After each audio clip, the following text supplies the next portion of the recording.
Hi friends, ఈరోజు వచ్చేసి క్రిస్పీగా ఉండే ఆలూ ఫ్రై ఎలా చేయాలో చూపించబోతున్నాను. ఎక్కడా కూడా మెత్తబడ్డం కానీ ఏమీ ఉండదు. ఒక 3 అవర్స్ దాకా క్రిస్పీగా ఉంటుంది. పప్పులోకి చాలా బాగుంటుంది. ముందుగా కడాయి పెట్టేసి అందులో ఆయిల్ వేసేసుకొని తాలింపు గింజలన్నీ వేసేసుకోవాలి.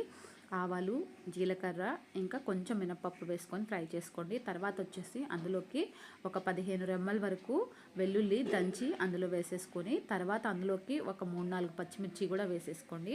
తర్వాత వచ్చేసి ఇవి కొంచెం ఫ్రై అయిన తర్వాత ఇంకా ఆలు ముక్కలు వేసేసుకొని హై ఫ్లేమ్లో ఒక 10 నిమిషాల పాటు ఫ్రై చేసుకుంటే సరిపోతుంది. ఇందులో నేను ఉల్లిపాయ ఏమీ యాడ్ చేయట్లేదు. ఉల్లిపాయ వేస్తే మళ్ళీ మెత్తగా అయిపోతాయి పీసెస్.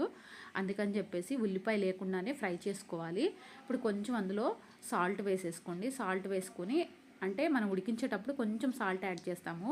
అందుకోసం అని చెప్పేసి తర్వాత కొంచెం సాల్టు, కొద్దిగా పసుపు, అలాగే కారం కూడా యాడ్ చేసుకొని తర్వాతకి లాస్ట్కి వచ్చేసి కొంచెం ధనియాల పౌడర్ యాడ్ చేసుకోండి.